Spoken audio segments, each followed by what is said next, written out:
Hi, Diane. Welcome to PurelyB Inspired, our podcast where we're going to talk about all the inspiring stories and entrepreneurs in Malaysia who we're so proud of. And I know you've had quite a journey. And so how did you build Guava Pass in China? Because you came from the real estate industry and not the fitness and wellness industry. So it's a whole new ballgame for you, and you weren't from China. So how did you do it? Wow, I actually remember that time when the founding team had approached me to build it, in China. And I actually had to juggle both because I wasn't sold on the idea yet because we hadn't launched in China yet. Right. And they were barely launching in Singapore. So it was very early days and I wasn't going to risk giving up my corporate job, which was very safe, right? But I was very intrigued by what Guava Pass had to offer. So I then juggled both. I literally was going to classes, checking out studios, talking to instructors and owners before work, during lunch, and after work. And I did that for maybe 4 months. Wow. And I actually remember... You barely slept. Yes.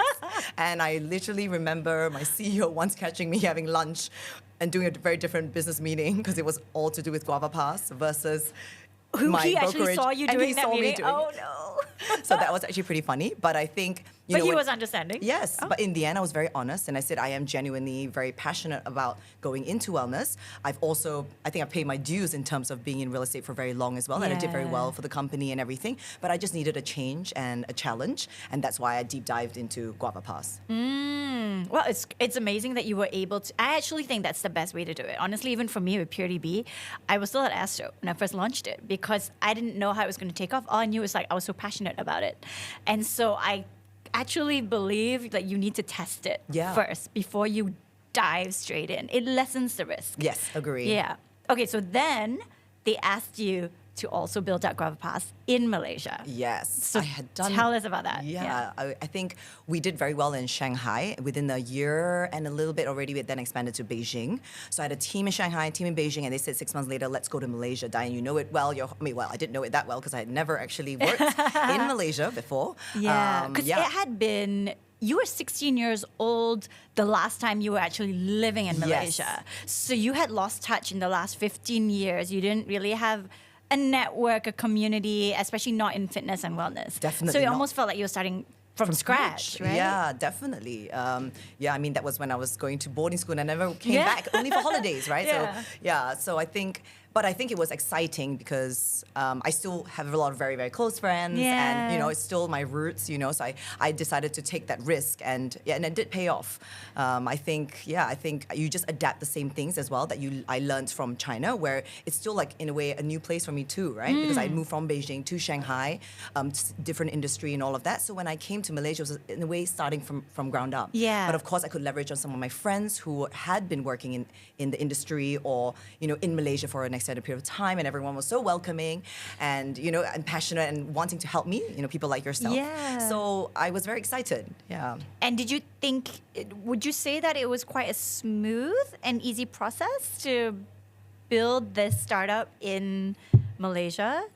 I wouldn't say it's easy. I think it's never easy as a startup, but I think it was easier in the sense that I had a network to lean on a little bit. And Malaysia's so much smaller. It's not like China. So it was very easy for me to do my research quite quickly. Yeah. For example, knowing every studio owner, every instructor, being part of the like-minded brand, being part of the community, doing events and things like that. It was quite easy in some ways. Easier anyway, But China's you're also lost. very good at that. You're very good at building connections with people. Because I remember you moved back and it wasn't long before every fitness instructor, every fitness studio knew who Diane was. Yeah, I literally was going to 10 classes a day. It was like you were so popular in the industry and in a very short span of time. And I was like, wow. Yes. I was super impressed. Thank you. Yeah, no, I think you have to do that though. Yes. Be relevant really, really quickly as well. And just, I think I was just very passionate. I think when you are, people can see that and they're drawn towards you, They feed off your energy. Yes. Yeah, definitely. So how did you then go into live-in? Oh, okay. So also in the wellness industry, Yes. but in supplements. Yes. So we were actually acquired in 2019 by ClassPass, at which point they actually offered a role for me to go back to China to run Guava Pass, to run ClassPass China by then. But I felt it would be all too similar. and I wanted to challenge myself again. Yeah. So I decided to stay. I stayed in Malaysia. I was consulting for a lot of actual like-minded brands, from ranging from like Lululemon to Athletic Greens, so also supplements to athleisure to even Yeah. apps. So after consulting, I was like, actually, I am very interested to stay in this industry, but maybe something that's a bit more sustainable, and something that's actually sort of offline.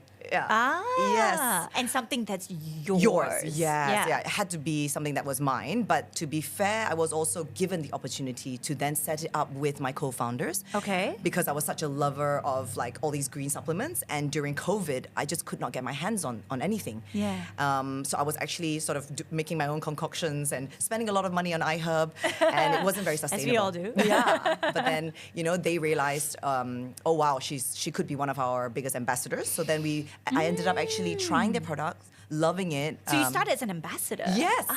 Yes, actually, that's the story. Yeah. It's just that they then, made me the face. They're smart people to do that. Yeah. Yeah. So I started off as an ambassador. Then I started consulting for them. I started recruiting other ambassadors as well. So wow. Yeah. Then after Yeah. about 6 months, they were like, let's JV, and we would love for you to be the face of the brand, you know, and have a stake in the Stake in it, company. yes. Yeah. Yes, and- because you were already driving it as an ambassador. You didn't have any equity, you didn't have any Yes. shares, you were not a co-founder Yes. in that sense. And then I think they saw a lot of value in you. Yes. And you were already the face of the brand by then, right? Yes. Even before you were a... Yeah, I think people often associated me with them before we even Yeah. signed the agreement. Yeah. So So you had leverage. Yes, I think so. Yeah, I mean, I think just in terms of the co-founders, I'm probably more suitable because I actually am from the wellness space, whereas they're not really. Like one's more the business side. What was their expertise? Oh, more on the operations, retail Okay. side, one of them. And then the other, well, yeah, I guess he's a chiro. Also helps Very with the different formulation. though. But very different. Yeah. Yes. Yeah. So you were actually very embedded in the fitness community. Yes. Right? So like everybody who was health conscious, who was into fitness, like they were your friend or Yes. amongst your community in your network. So I think that's different to a chiropractor. Yes, Right, exactly. so- Yeah. Yeah. And then with Live-In, the journey has been pretty incredible. So for me, I've obviously with PurelyB, we've been doing this for a while. But products we only did in the last 5 years, but still a good 3 years before Live-In? How old is Live-In now? Yeah, it's 2. We just celebrate 2 years, and Oh, you yeah, celebrated 9, congrats. right? Yes, yeah. So 9 years for PurelyB brand, and then for our products, our supplements is like 5 years. But so it took a while for us to really build our brand. And I could see in just 2 short years, you were able to move really fast in building the Live-In brand and associating it with a personality that people can connect with and relate to, which is yourself. And I think that makes all the difference, right? I agree. In today's world. Hence you as well. That's why Yes. everyone's like, you're the Gaga queen. That's right. You're the living queen. Yes. So I guess what I wanted to know is that how has that journey been in building that brand? How did you do it? Because I'm sure that a lot of other entrepreneurs out there who want to go into supplements or in wellness in general, and they are finding it, I guess, quite a challenge, or they're just seeing that they're scared to take the next step. But if they could see, actually, no, it's not going to take that long for you to make an impact, what are the tips that you could share and how you were able to do it in such a short span of time? I think the main thing is, yes, you have to be very genuine. You have to be extremely passionate, and you have to put in the work, especially in the early years. And I think the main thing is that maybe the good thing about the timing as well is that very much after the pandemic, a lot of people were caring a little bit more about their well-being and willing to invest in their health. There was a big shift. So there was a shift, Yeah. and I think that was like, opportune timing. But at the same time, it's also quality products and giving them that assurance from a quality perspective, right? Because people don't want to be putting things that are not good for them into their Yeah. bodies. So they have to believe that you personally take it every single day, which I Yeah. do, which you do as well. Yeah. And and I think from there, then when they see that you do genuinely consume it and believe in it, and they see the results, and the product is so good, then actually the product speaks for itself. Yeah. But of course, what I think I have always tried to do is really build a community. Since Guava Past days, I think that always carried a lot of weight because people want to resonate with the founder, the brand, with the product. They want to see it affiliated with other brands, like-minded brands, things like that. So for me, I was literally doing community events, in that first year, maybe every week. So that was really important to be. That's intense. Yeah. Yes, it was very intense, but I found that really fun because you're also connecting with people that can appreciate the brand, can give you feedback real time, and I think it's important to always keep them engaged because there's so many brands flooding the market right now, right? And everyone's so overwhelmed online, especially. Yeah. So how do you differentiate yourself from other brands? It's definitely like being in front of people and showing them that genuinity and giving them that assurance. Yeah.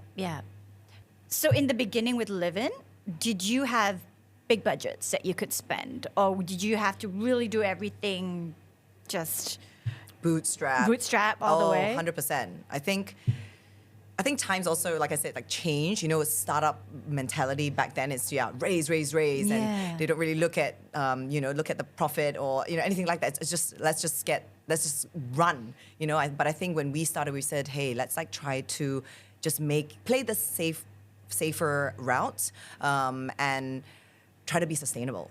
Try to actually... Because you never know if another COVID might happen. Exactly, yeah. So I think, we decided not to spend very early on. I think my co-founders are also guys that actually are pretty risk averse, which was also good for me. I mean, I came from, startup as well, right? Guava Past Times. Yeah. So I too was like, actually, that's a good idea. Let's see how this goes, right? We can be a bit more conservative.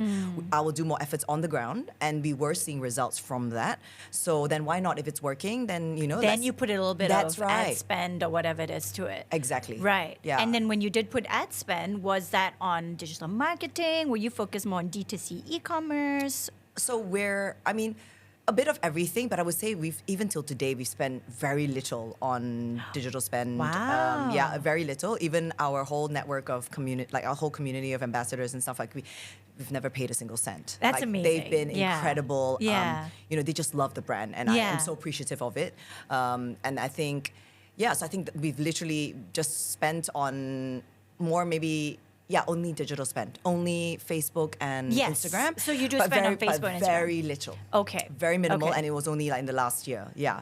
Right. So the first year was very much on-ground activations, being in about 40 locations, which tend to be gyms, studios, pharmacies, so or it was like commission partnership, so more right? consignment. Yes. Okay. Exactly. So that was it. Yeah. That's smart because then they will just associate your brand with, if it's a fitness studio or yoga studio or spa or whatnot, would you just have your brand across different categories, different categories? Definitely. Right. Yes. And obviously, we realized over time, not every single one moves the needle. Oh, right? yeah. Definitely. You don't know until you try. Exactly. Yeah. But we wanted to try as long as it's it made sense. But if after a while it wasn't good revenue-wise, then we obviously pivot, right? Right.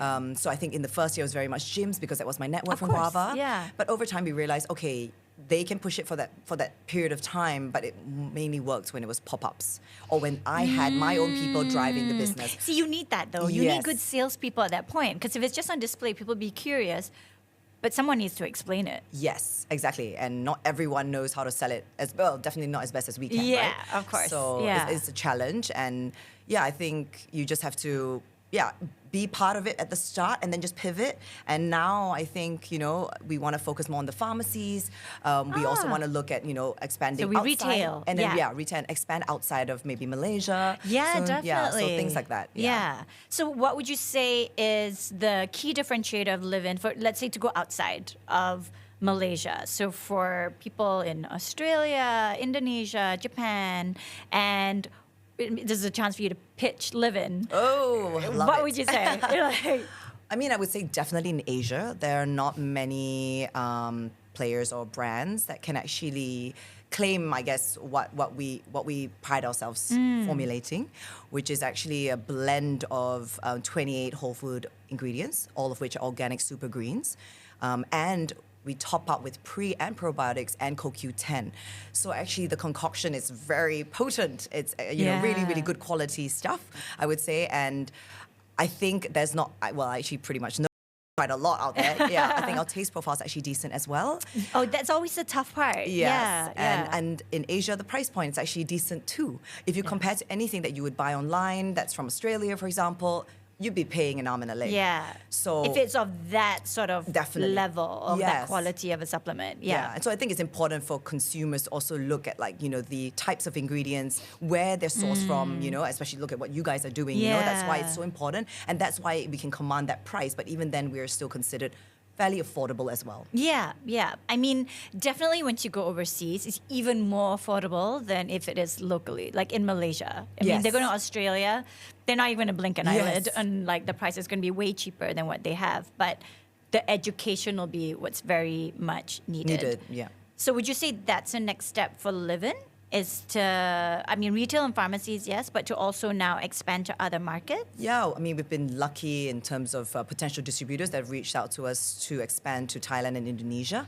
But one of the things that they also want is maybe more of a mass product, something that's a bit more, I guess maybe the price point could be a little bit lower. And we have top-ups, for example, like I think people just love adding on. So say a beauty component, a sleep component, anti-aging component. So that's what we're thinking of right now. But again, as you know, formulation takes a long time. But perfectionists as we are, it also takes even more time and money spent as well. So that's something that I think when we have a strategic partner for these markets, then I think that's something that we would like to work Then you can towards. move forward with that. Okay, cool. All right, so this is like really insightful into your journey, but I really want to go into the hard stuff. So what would you have to say is the biggest challenge or obstacle that you faced when building up Livin'? And how did you overcome it? Co-founders. I'm sure there's a lot. We all know that. Yes. It's like constant challenge after challenge after challenge, but what would you say is like maybe one of the top? I was going to say my co-founders would be angry now.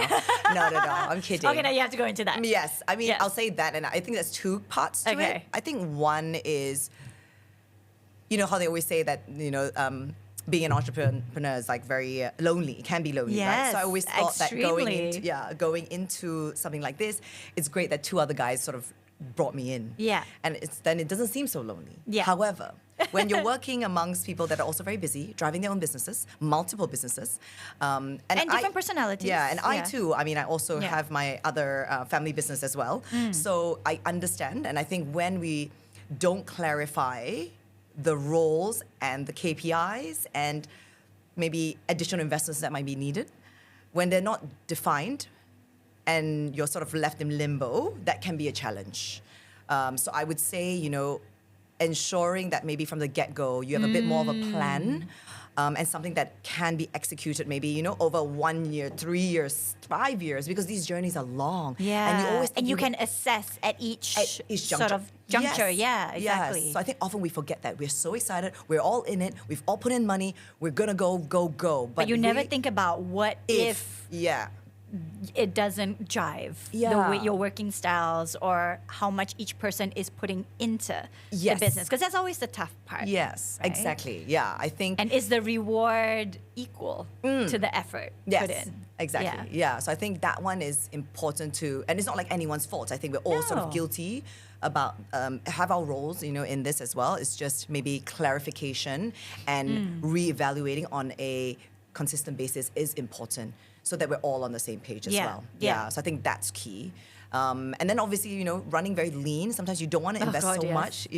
Invest so much, and you're trying to be lean, and that's why you can be sustainable. But the moment you want to grow, that's tough. You've been raising a few times now. Yes. And you need funding to really be able to grow. I definitely believe to be profitable and sustainable. So you're not reliant on funding and you're not desperate for funding. But if you really wanted to scale up, you want to expand into other markets, you need the funding. Exactly. Otherwise, you can't do it in the most optimal way possible. Yes, right? Agree. So that's another part. For sure. Yeah. And would you normally be leading it then if you have to start looking at funding and fundraising? Yes, but currently it's more just angel investors, so that's not too bad. Yeah, but that's always good. Yeah, so I think that's an easier part, but to sort of have done what you've done. Venture capitalists. Go that equity VC route. Crowdfunding was the toughest, I have to say. Yes. So I would not like to go that route just yet. But it's actually, it can be successful. We had two successful two successful equity crowdfunding rounds. I was trying to, I was like, did we do 3? No, we did 2. Yeah. So, but it is the energy it's takes grueling, out of is grueling, but you get what you want in the end. So great. it's just, it's how important is it to you at that point in time for your startup? True. Yeah. Yeah. I will consider. For now, I'm just, leaning on that angel investor round. Yeah. Well, just think of it as like 100 angel investors coming in, right? So a lot of opinions. That's a way to do it. It's a way to manage it. So with Live-In, you're clearly building this business as just on that trajectory. It's so much potential to grow even much bigger than what it is today. But at the same time, you just launched another baby. Yes. Right? You're in the founding team of Millennia Village. Yes. And so that's a senior living resort, the first of its kind in Malaysia. Correct. Is that right? Yes. Okay, can you tell us more? Purpose-built senior living resort based in our hometown, Negeri Sembilan. Yes. So beautiful, beautiful location. yes, Yeah. it's built on 32 acres of land. We've just launched our first phase with about 344 units. It's perched on a hill. It's an ex-quarry site, so we've got amazing rock face, and it's beautiful. Yeah, we have like a farm garden, hiking trail carved up by You Orang feel Asli. very zen when you're there. That's all I can say. Yes, so it is really lovely, and we're very much celebrating, active seniors. So a lot of the time when it comes to this industry, a lot of people look at assisted care. So you only go into these homes when it's necessary, when you need 24/7 care by a caregiver. But what we're trying to say is that will not happen as quickly or as soon as, if you actually invest in your health earlier on. Yeah. And this is part of your family business as well? Yes. Yeah? So with my father and my sister and the architect and his sister. So 2 families from Seremban. And that's always a challenge. Yes. Working in a family. Oh, yes. Yes. And that's just at the beginning stage. You just launched. Well, the ideation was already 8 years ago. Right. Construction was delayed due to COVID, so we took about 4 years to build. And then we launched officially on the 1st of June this year. But you already went viral before that. Like that video, what was the account? Zesty. They're part of the KL Foodie, Penang Foodie group. So with that video, I mean, it captured so much attention because first of all, it's the first of its kind. Like this type of senior living resort that it just feels like you're on holiday for the rest of your life. Exactly. Right? Wouldn't you want to go? Of course. I mean, I've been there and I love it. But the fact that you had some youths, like the younger generation, actually reaching out and asking if they could stay there? Yes. Is that right? Yes. I think it actually resonates a lot with the younger audience. Right. Yeah, for us, More so than the elderly? Yeah, a little bit, because the elderly will only want that maybe at a later stage in their lives when maybe they need some assistance or their kids have gone away and they're alone, things like that. It seems a little bit like that. It's not like that actually outside of Asia.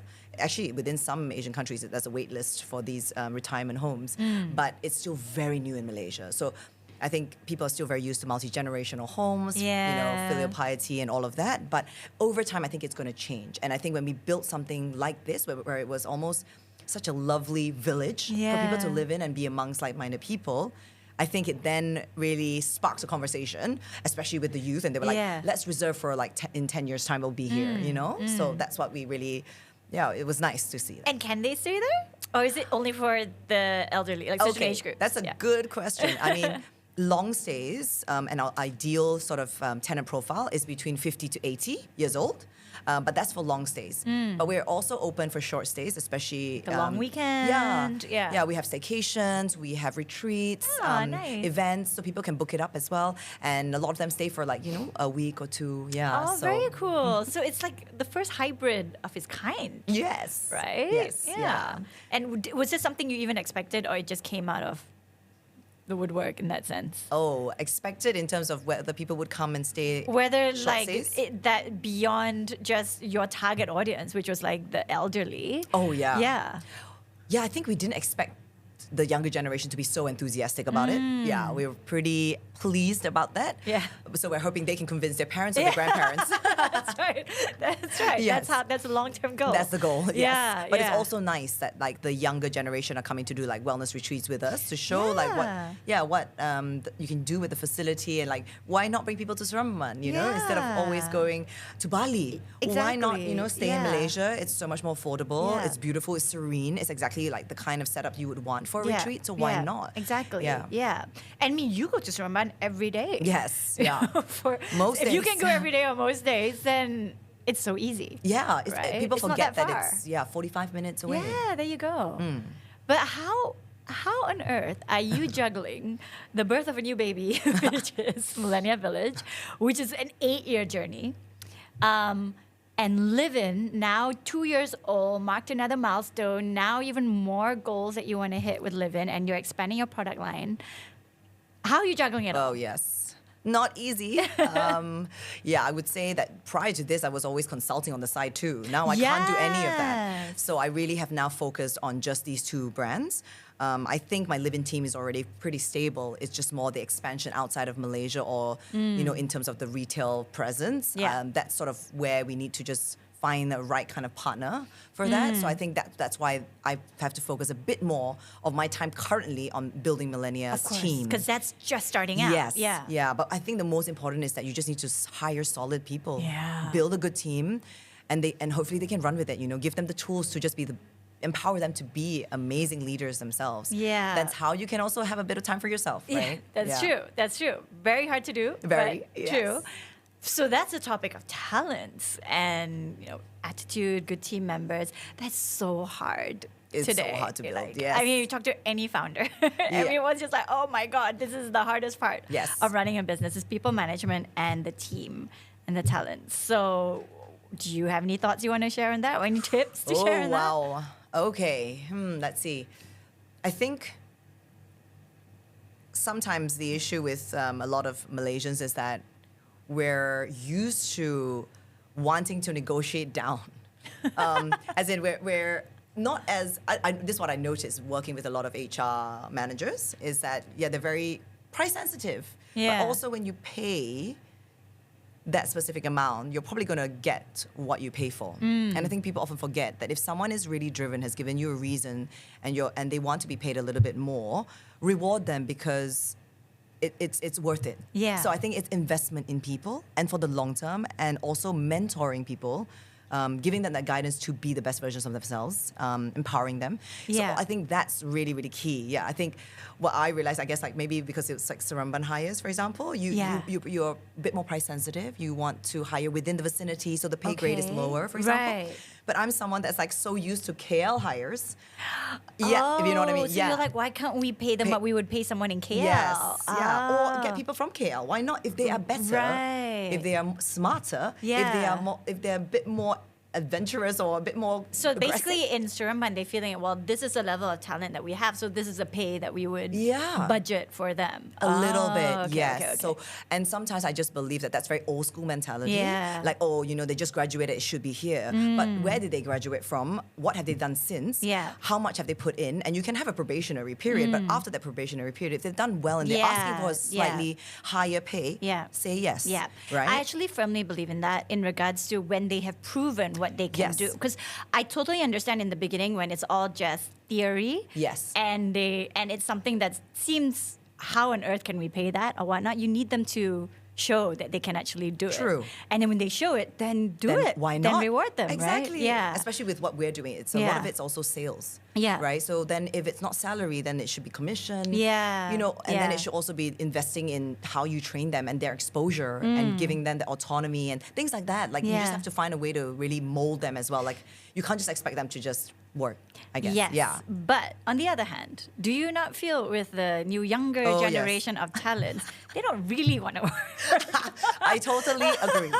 That is why. They want it easier. They not like our generation where we hustled So hard. Yeah. Like there was no limit to what we would do for somebody else's company. I know. Right? But it's just a new generation in general. It's not specific to individuals. It's just It is a different way of thinking, working. Yeah, work-life balance, Work-life more important. balance, Mental yeah. health, lots of sick days.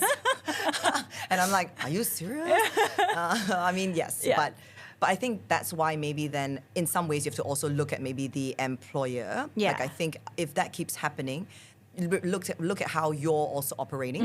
Maybe we're giving them too much freedom. Maybe we're allowing them to also be that way. Maybe we're not enticing them enough to be better as well. Yeah. I mean, I totally agree with you, I think, in general, but I think over time I've also seen a lot of improvement if you push back as well. Yeah. Yeah. And if they don't So perform, you speak up and just tell them don't. where they need to improve. Yeah. Yeah.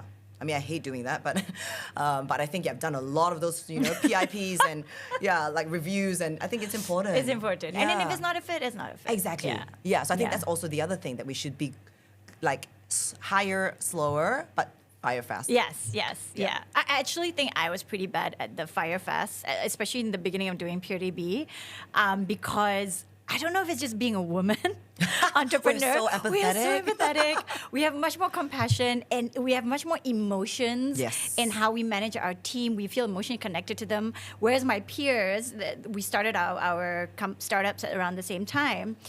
1 week, don't perform, fire. Whoa. 1 week, don't perform, fire. They had the goals and they just moved like that. But they moved super fast. They grew really big. But I was like, I could never do that. But like 1 week is really short. I would give it a chance. Yeah, 1 week is very short, but they gave them very clear goals. And they're like, prove yourself. And if you don't hit it, or like one week most of the time, if not 1 month, max. Wow. And if you don't prove it at time, you're gone. How about labor law?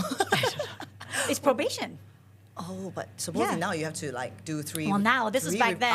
This is when I first started PurelyB. That's why it's really hard now. Yeah, now it's hard to do that. But I just remember looking at all these guys who were the startup founders. We all started around the same time within 2014, 2015.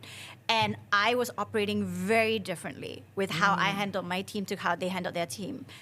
And I didn't necessarily think what they did was right. I do think that's how you make sure you have the best company, because you only have the people who really perform well. But I think it takes a bit of the soul From the out company. of the company. Agree. And for me, I'm building a very different kind of business. True. Right? But I could have been better about it. True. I shouldn't have given so many chances. For me, it's like, get them. And so I got better about that. That was in the beginning, right? You're just first-time founder and whatnot, and you're not really sure the best way to kind of manage your it, team, right? Of course. Yeah. Now we know. Balance. Now we know. Yeah, it's a balance. It's a balance for sure. Yeah. But at the end of the day, like, you have to make sure that you're able to build a sustainable company, and the heart and soul of company is the people. Agree. And if you don't have the right people and anybody's weighing the company down, You can't. You have to do what you have to Yeah. do, right? Agree. Yeah. Now, wellness routine. Oh gosh. Much needed. Because obviously you are very much in the wellness industry in all ways, not only in the business that you're doing, but you are just a true fitness advocate. I mean, even during COVID, you were doing fitness coaching, Yes. virtually online and whatnot, right? And so you really embody it. So I want to know, because we talked about how do you juggle it all, right? You have Millennium Village, you have Live-In, and you did consultancy. How are you able to keep healthy? Because the excuse a lot of people say is, I don't have time, Yep. right? Whether it's mind, body, and soul. So it's the mental fitness, the physical fitness, and the nutrition, Yeah. diet. So what's your habits? Like, what do you do? What's your routine like? Wow. I think I was actually, when you're during COVID, you're at home so much more. You actually have way more time to focus on your wellness, to be really honest. So true. Because you don't have to So true. socialize, you're not going out much. Mental health, I was felt so was good. so good Yeah. at that time. Yeah, but maybe we also focus on that a lot. That's true. We That's had true. the capacity to do Yeah. it.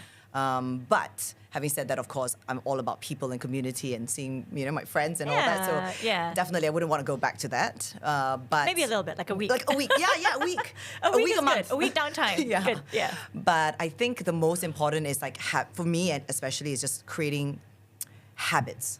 So for me, I've always done the same thing actually for the longest time now, as far as I don't know how many years, I can remember, Oh, decades. Yeah. wow. I'm very much like a routine person. And if I stick to that routine, it always works for me. When I actually Right. go a little bit off, then that's when it takes me a bit of time to come back. So I think I think what people often forget, like you said, like, oh, I just don't have time.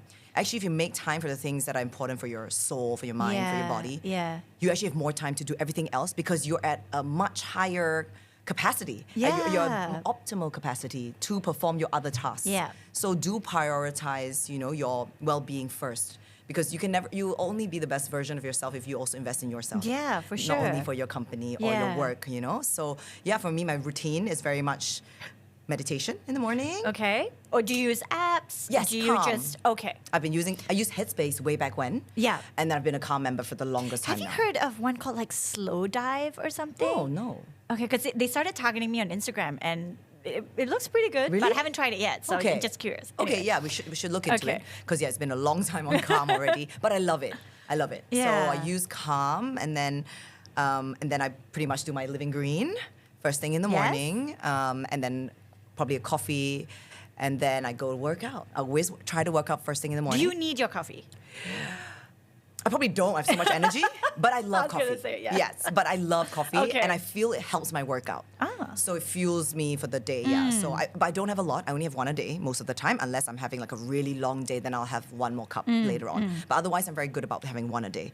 And then I go work out, and my workouts are pretty intense. So often Muay Thai, we've done it together. Yes. Yes. Yeah. So Muay Thai or strength training. Okay. Or So a mix of cardio and strength training. yes. I mean, Okay. I still do a little bit of yoga and Pilates, but it's not my go-to as much. I like, if I don't have much time, I'd rather pump it Because you out want in high 45 intensity. minutes. Yes. Right. Because Yes. that kind of gets your adrenaline going, do you Yes. think? And then when you go back to work, you're just like, I'm sharp. on. Yes, Okay. I'm on. Yeah. Yeah, and I feel like, that 45 minutes was the best 45 minutes spent. It's like I'm exhausted. Yeah. So that's Yeah. really important. Yeah, Yeah. so I do that. Then obviously the rest of the day is full-time at most of the time Millennia. So I'm in Seremban because I have to Which is a sit- great environment to It be is, in. but I have to sit in the car for an hour and a half every day. It's quite long. Do you multitask when you're in there Yes. then and you sort out work stuff? Yes, I do. Okay. Yeah, so I can take calls and I can do some emails unless I'm feeling car sick. But often it's okay. So I can still do work, thank goodness. But it's a long journey. I'm not used to sitting down for so long. I like if I could, I'd just be on a standing, walking treadmill like every day. Yeah.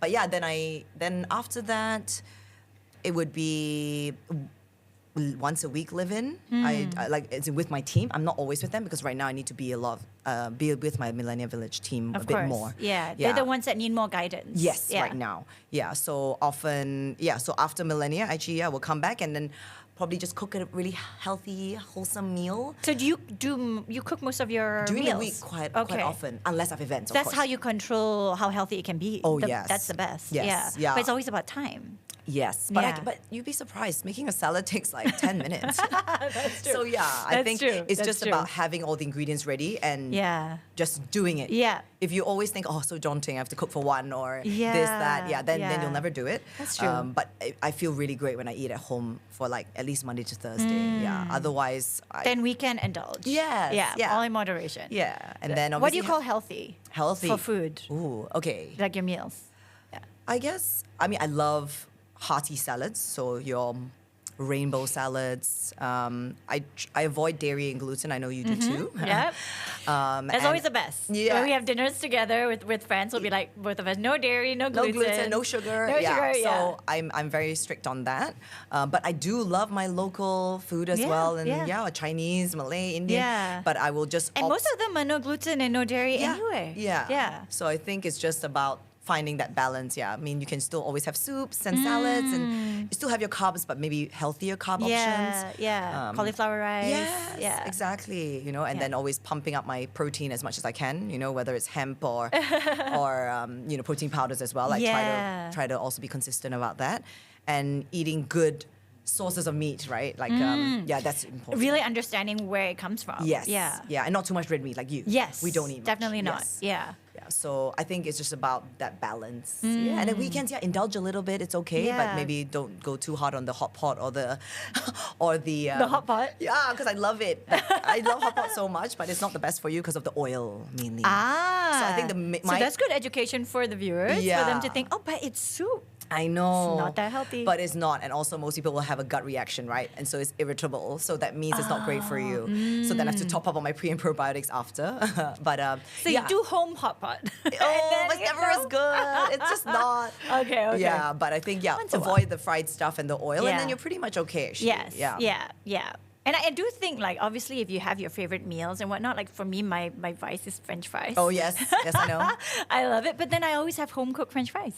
And you can also have oven baked French fries. And it's all done at home. And so it's just, you're not having McDonald's, you don't know how much salt, how much oil or whatever they're doing to it. So you're still able to have your favorite foods, but you're able to just control I agree. like what ingredients and keep it as healthy as possible. Better quality oil, less salt, no MSG. Yeah, exactly. And baked. And baked. Wow. Yeah.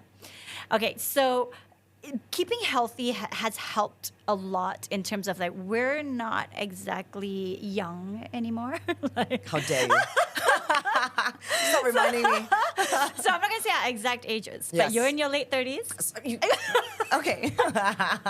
Not exact. I'm in my early 40s, and being health and wellness advocates has helped us a lot in feeling like we're 18 years old. It's true. You know, and I'm not kidding when Yeah, I say that. I totally agree. Like the energy levels that we feel, and I don't know, in general, I just don't feel that we're at this age. So I think our routines has helped us a lot. The food that we eat, the regimes, the supplements that we take has played such an essential role. But the one thing that we can't control as we age is our biological clock. But keeping healthy definitely helps our chances, of course, but there are other measures to kind of ensure that still we want to start a family. What are some of the measures that we can take to ensure that, okay, one is keep healthy as possible so your body is still able to be as fertile as possible even as you hit in your mid-40s or whatnot, right?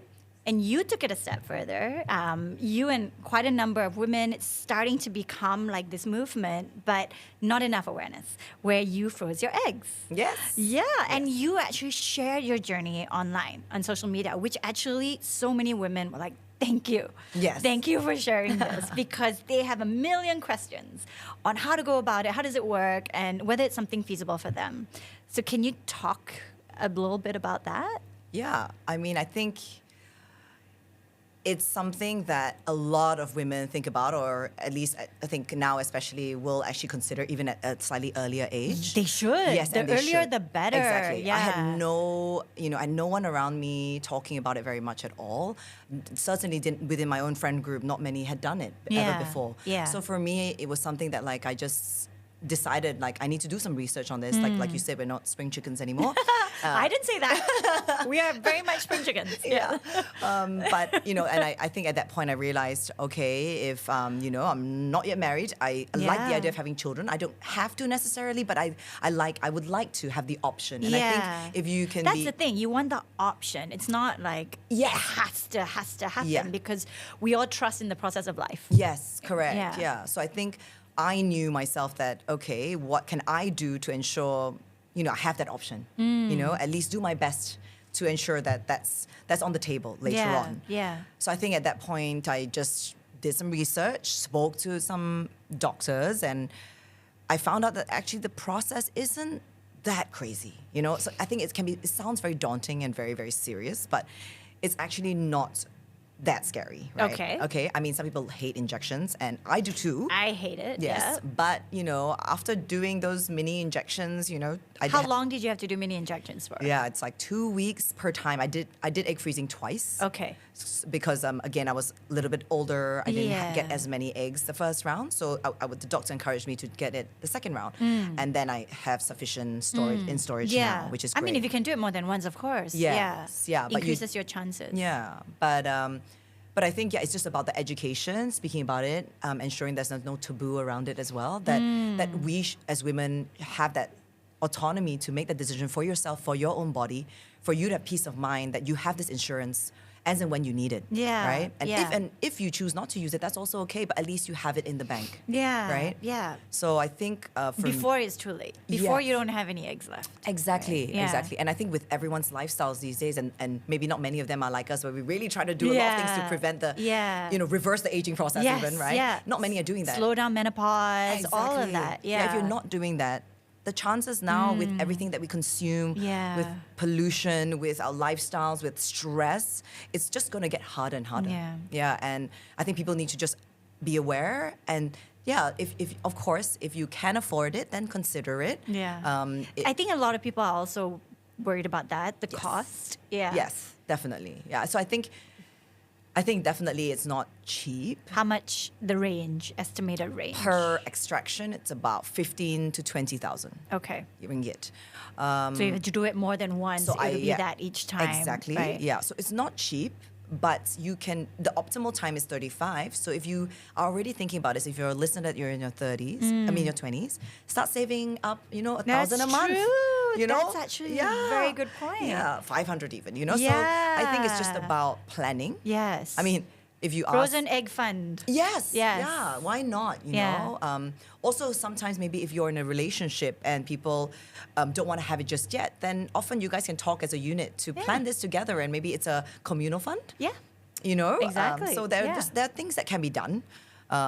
So I would just say read up about it, learn a bit more. Do the test. Maybe you're also really fertile and you don't need it. Yeah. Right. So you just. But then once you hit, let's say you hit 35 and you're not yet married and whatnot, and you want to wait before you have kids, then you should consider. Should consider Yeah, it if you definitely. can afford it. Yes. Yeah. Definitely. Yeah. The optimal. Yeah. They say by 35. Then in terms of it dropping off more significantly every year is not great. Your odds are much worse than if you were to consider doing it before 35.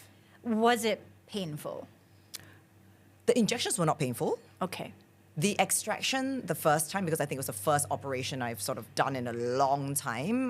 But you're put to sleep, right? Yeah. But it's a really short procedure. So you're going to Okay. sleep for like 10 minutes. Okay. Yeah, 10, 15 minutes. But I think the recovery, that one feels a little bit painful. Yeah. But nothing crazy. I think I took one painkiller that one first day and that was it. And it was fine. And then it was Okay. Just that it felt tender. Right, Because it's still a right. cut, right? Yeah, true. But I definitely highly encourage it. I think just now being where I'm at and having that peace of mind it's worth a lot. So, yeah.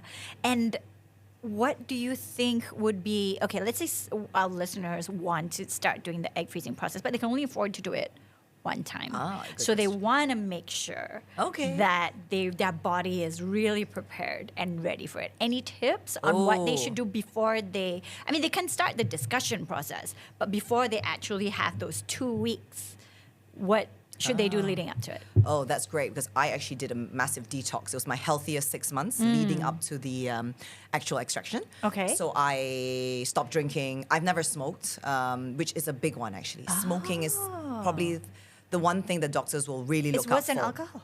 Yes. Right. For eggs, yeah. Even for sperm as well. So they really say for fertility, smoking is the number one that you need to, as much as you can, stop. Okay.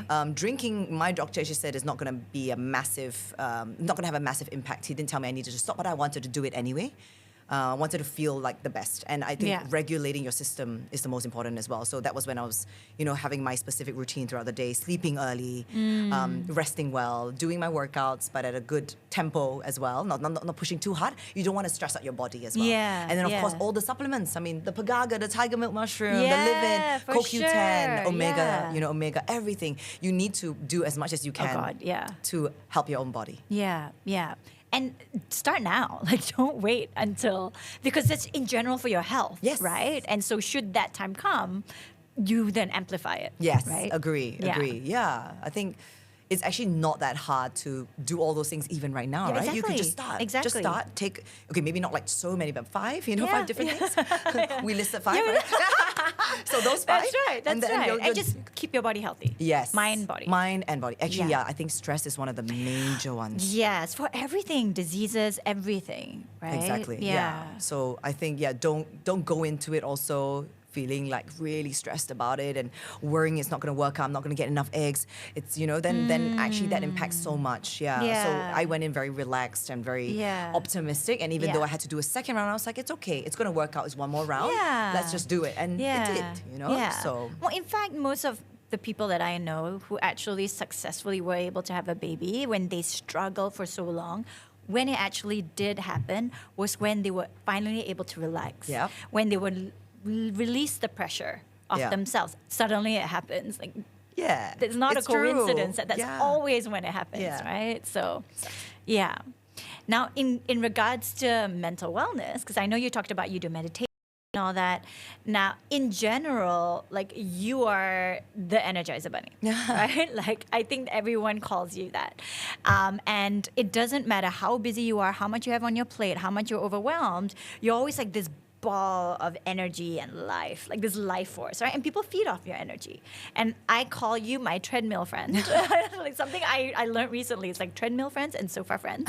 Of course, you have those in between, but the treadmill friends are those who really like motivate you. When you're with them, you feel like you can do anything and you feel like you had a double shot of espresso, right? And so you're definitely that.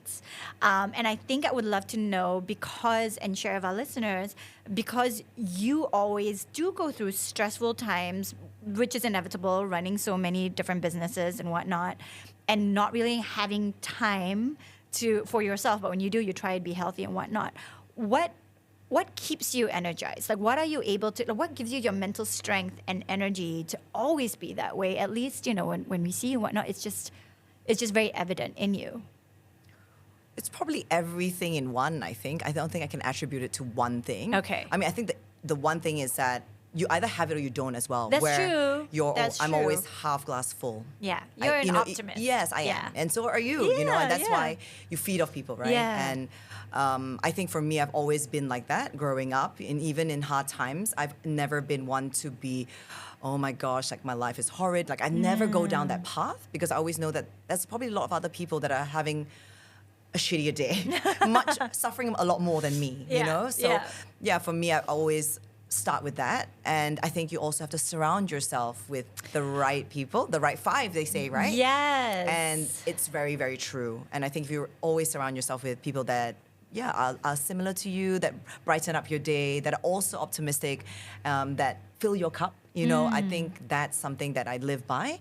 And then, of course, your routine. Like for me, like I said, like the routine every single day is what keeps me consistent.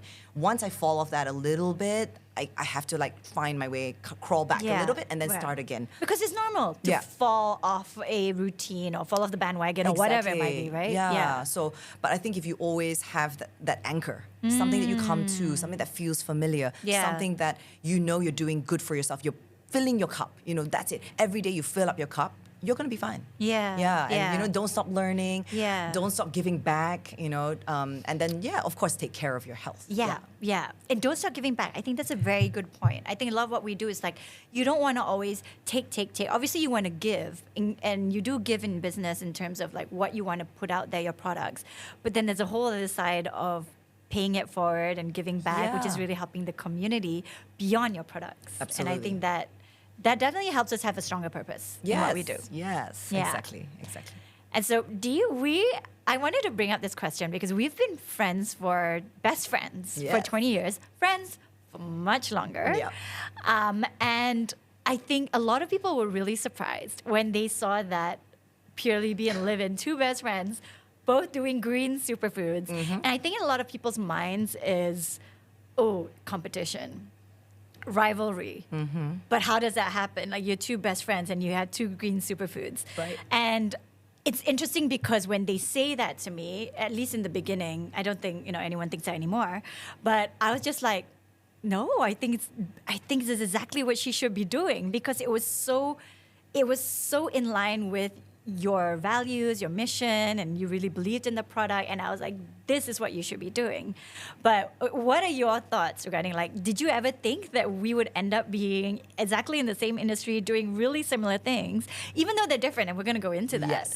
But how it appears on the outside is that they are direct competitors of one another. Yeah, I mean, I guess we'll deep dive into how we are different actually, and how. But I think the most important is that if you are true best friends as well, you can actually empower each other and help each other, and you would be proud of someone, you know, who you love for doing something that's actually really good for them and suits them, right? I think that's so important, because if you think that it shouldn't be just for you, if you see this as something that they would really, really have a strong purpose in, and this would help them really tap into their passion and whatnot and make them live the life that they want, why wouldn't you be happy for them? Yeah, exactly. Why wouldn't you want to actually help them on the journey? I agree. I think for us, we've always been like that. Yeah. We are each other's number one fans. Yeah. We always have supported each other. I mean, you are also more of a veteran in the industry, and then I have a lot of learnings from you. Yeah. But I learned so much from you too. Yeah, and I think it's just I think when you're in a good place, and everything comes from a good place as well in terms of I think our values and the mission, and it's very similar, and so that's why we both can sort of want each other to thrive together and do better together. Yeah. Why can't we be better together? I think if I could, I would merge with you. Yeah, I know. Yes, I know. it's just we're always like, how do we do this? How do we do this? Yeah, but I think the most important is that we should be proud of each other, should empower each other, and support one another. Yeah, and I think actually on the flip side, for any friends who may be listening who are saying, well, I'm doing this, but then this best friend is doing this, and I don't want to feel like I'm going into a territory by also doing this, but I feel that this is a lot of opportunity.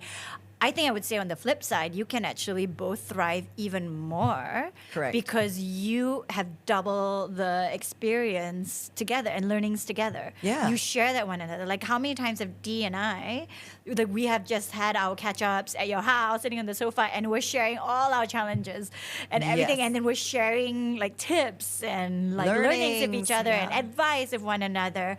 And then we try it out and then we share that with each other. Like, it actually helps. I agree. Yeah. I agree. Yeah. More than it becoming like a deterrent for our success or anything. Yeah, definitely. I think we've always had that though, but which not every friendship can have that kind of chemistry.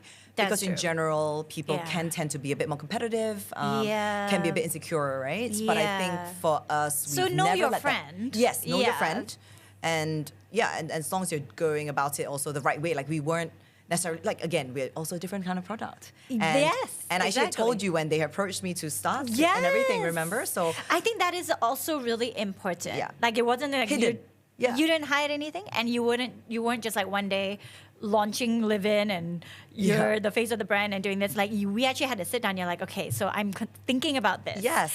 What do you think? Yes. Right. And exactly. I was just like, do it. You should do it. So I actually think you did it the right way. Yes. That's how I would approach things, right? Like, and if it didn't sit well with you, probably I would say, oh, maybe I have to do another ingredient then. I have to do something else that doesn't, conflict, right? Because the most important is your friendship too, right? Yeah. So I think it's about being honest from the get-go and approaching it in the right way. And knowing your friend, and if they're going to be supportive, they're probably going to be supportive, Yeah. And if you know your friend is someone who is, they would genuinely just want the best for you. And if they say, I don't think it's a good idea, it's because they're genuinely looking out for you and not because they're jealous. Exactly. So I think it's, knowing your friend. Yeah, agree. Yeah. So I think that's definitely a lot of advantages to it. And who knows down the line what's going to happen. But so maybe we can share, okay, what makes Live In and PurelyB different? Because a lot of people say, oh, it's green superfoods. True, and they're both very, very good for your health. Supplements in the natural industry and Malaysian brands, homegrown Malaysian brands, with both a very strong following and community. So what makes them different? Okay. I sort of mentioned my ingredients. I think yours particularly is celebrating ancestral Malaysian heritage, right? Yes. And so your ingredients are definitely, like your star ingredients are very much celebrating Malaysia. Yeah, and it's like the Malaysian rainforest herbs. Yeah. So your pagaga, your tiger milk mushroom is different. We do not have that at all in our living green. Yeah. And what's beyond our living green is also, super greens, but we also have magnesium oils. Yeah. We focus again very much on recovery and muscle aches and pain. Fitness, and sleep, recovery. So I think, our product range is different and even the ingredients that we use are different. Yeah. But of course, and even the methods are different. Yes. Like ours is sort of inherited. Yes. It's like an ancient recipe passed down through a lineage and generations that we kind of just modernize it. Whereas yours, like with that team of experts and really R&Ding this to make sure you have the best formula and whatnot, it's just, that in itself is already very different. It's true. Yeah. So that even, the I guess the formulation and all of that, it's different. It is different. And then I think, and again, like topical applications, you guys don't really use that, you know? So it's like different products for serving different purposes. And actually, we both take each other's supplements.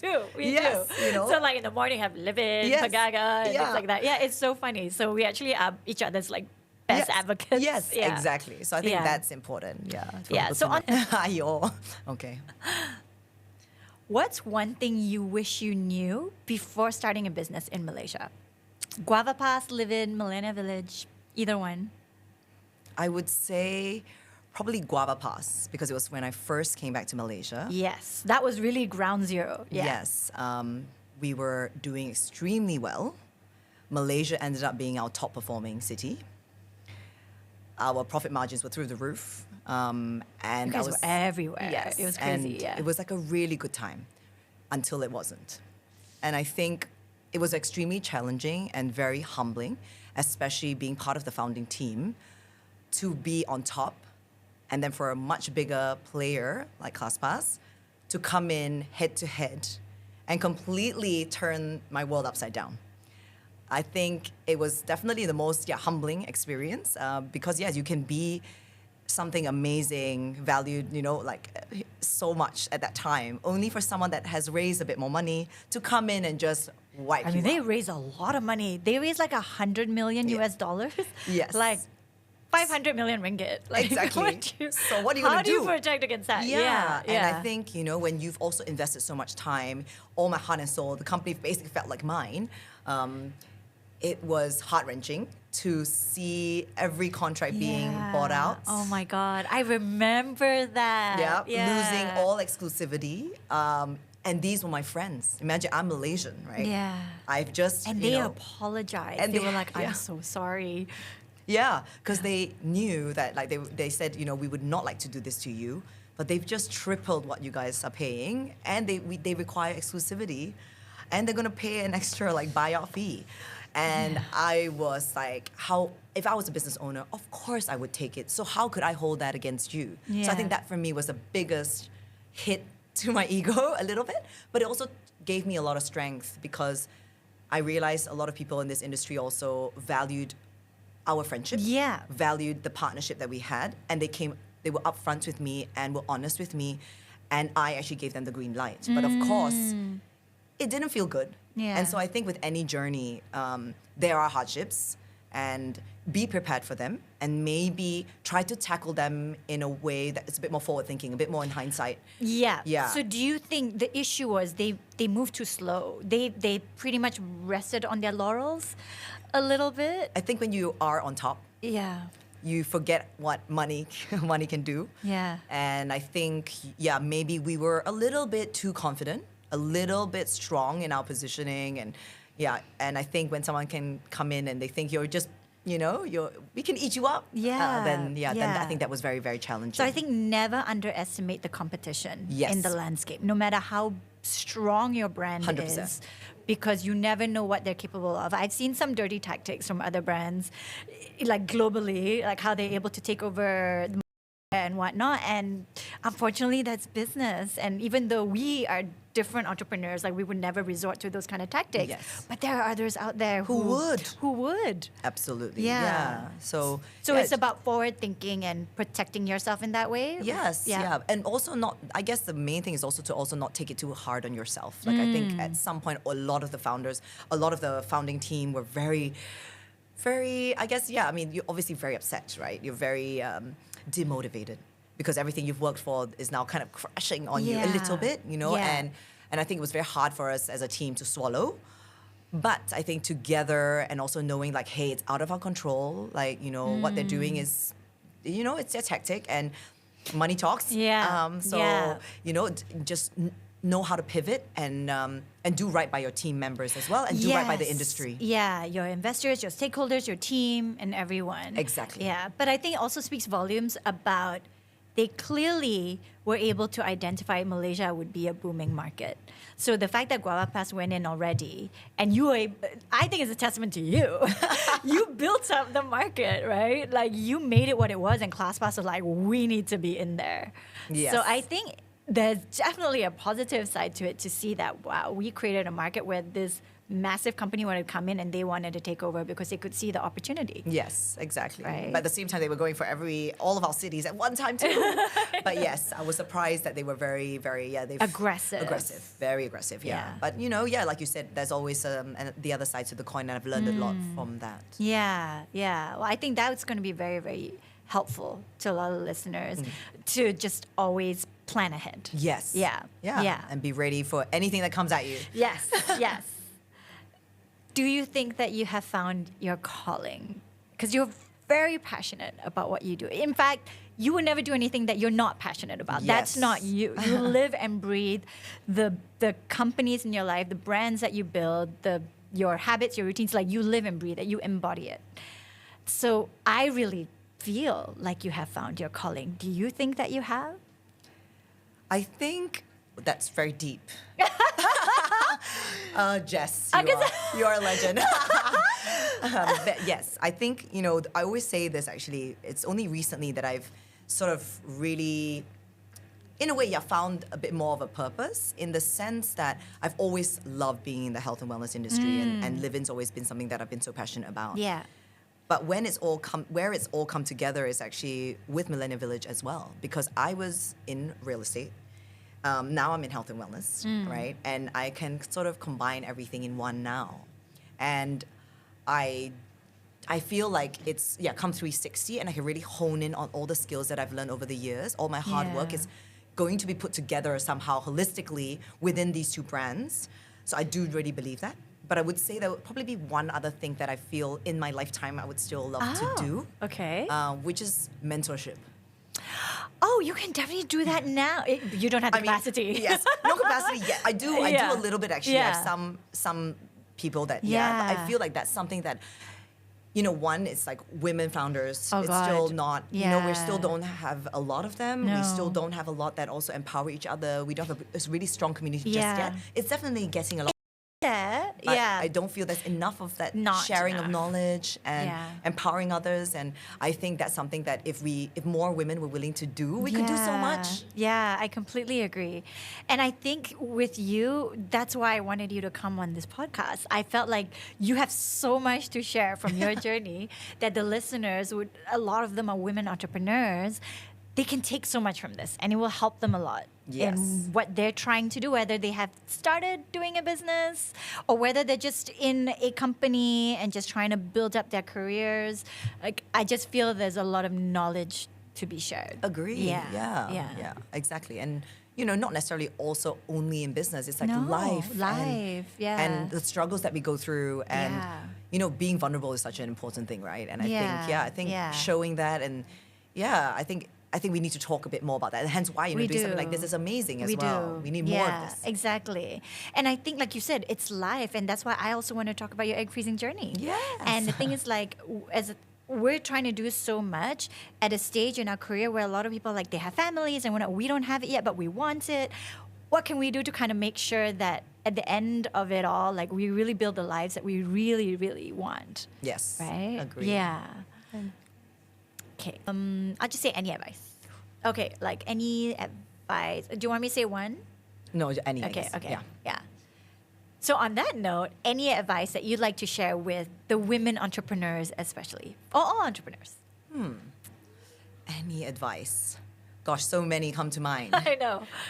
Find a bestie like Jesrina. True. Yeah. Support system. Yeah, support system is super important. Yeah. Taking care of your health. Yeah. 100%. And I think, just being genuinely passionate about what you're doing and not being driven just by maybe just an opportunity or money or the wrong reasons. Yeah. Yeah.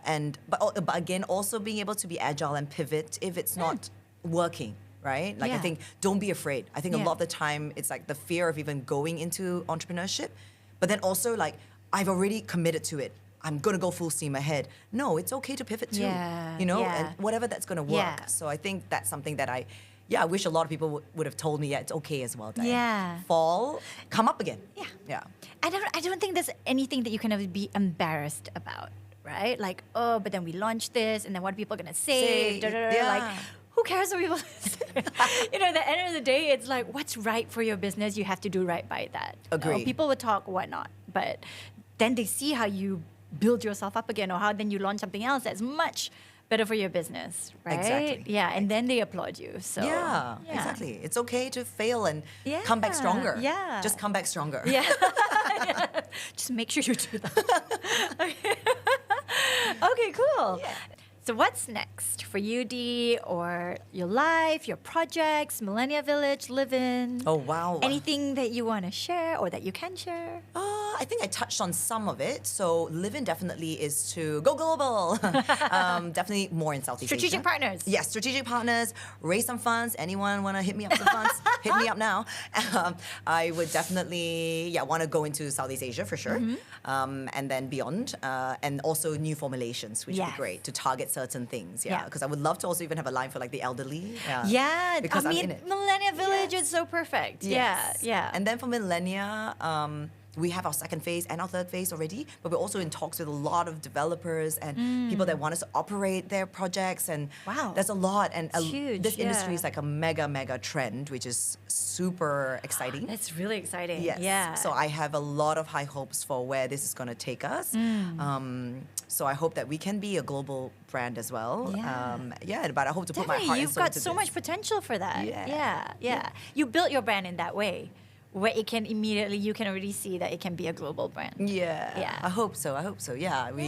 We want to basically change mindsets and encourage people to live their better years when they're healthy as opposed to when they're sick. Yeah. So this will be something that Prevention. hopefully is aspirational for the younger generation as well. And we can make a difference in people's lives. Yeah. Okay, great. So if people wanted to know more about Live-In and they want to know more about you or connect with you, how should they do that? Okay. Probably IGDM, Instagram. Okay. It's at Diane, Diane, J for Jet Yi, because I'm Jet Yi Chia, and CHIA, so Diane J Chia. Okay, and website for Live-In? Yeah, livin.com. So L1VIN.com and millenniavillage.com, LLN, and then village.com. Okay, cool. Well, things that Bessie's talked about recently. We talk about real life stuff, okay, guys? But I'm glad I know her better than she knows me. But thanks for having me on the podcast. I hope you learned a lot about me today. Not really. Not very transparent. But Oh, that's anyway, funny. thank you guys. That was really fun. And thank you, Dee, for course, my coming love. on my podcast. Immediately when I knew that I want this to be helpful for a lot of people and give a lot of tips, especially in entrepreneurship and Malaysian pride. I believe that I'm so proud of you and everything that you've achieved, and you're truly Malaysian. And so I'm just glad that we were able to have this chat. Oh, thank you so much. Love you. Love you.